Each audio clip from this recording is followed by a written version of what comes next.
što je važno da kažem da mi već imamo jako dobru saradnju. Privrednici Slovenije i privrednici Srbije već imaju dosta toga, razmenjuju iskustva i informacije i naravno kapital iz jedne u drugu zemlju.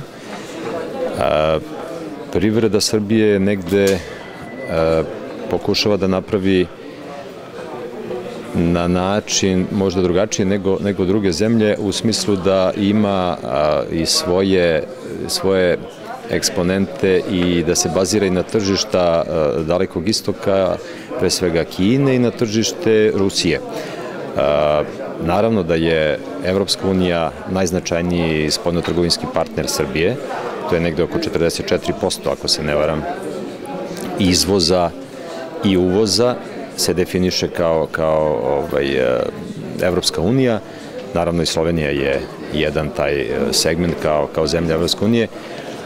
Ono što sam malo pre naveo u ovom obraćanju skupu je da je važno da se negde sve zemlje iz regiona priključe Srbiji, u smislu jer imamo dobre i potpisane ugovore o privrednoj saradnji i o ukidanju carina između Rusije i Srbije,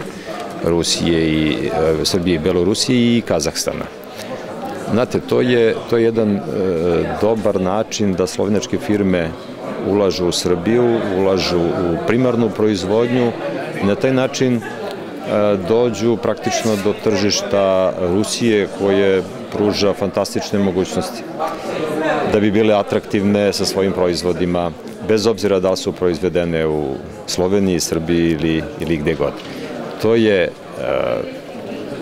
privreda je postala jedno, da kažem, globalno mesto, jedno veliko selo gde se zna sve, gde svako sa svakim komunicira, sarađuje i zavisi od sposobnosti i pre svega neke od političke forme kako će i ko će sa kim raditi.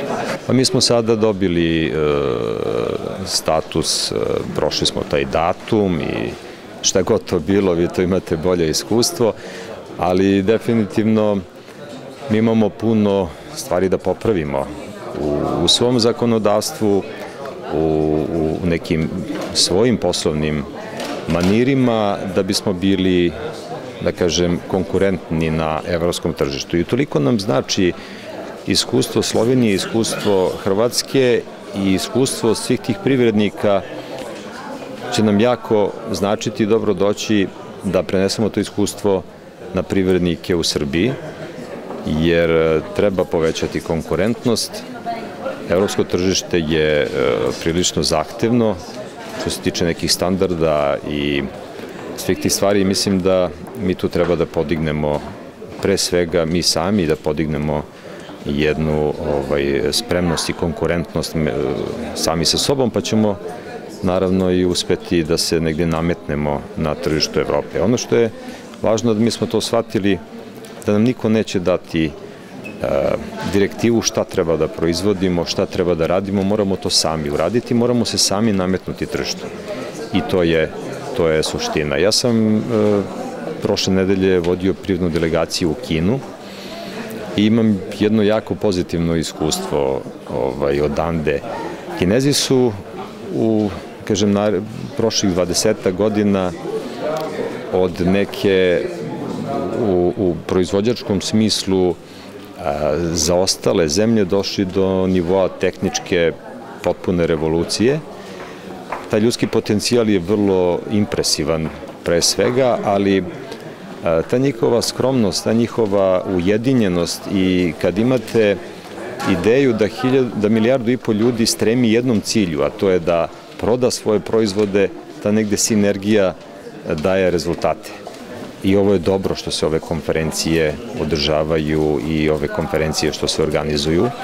Pre svega, privredne komore su negde i definisane kao institucije koje mogu da pomognu privredi, nacionalnim privredama, i dobro je što se ovo organizuje, da se razmenjuju iskustva, da se razmenjuju informacije.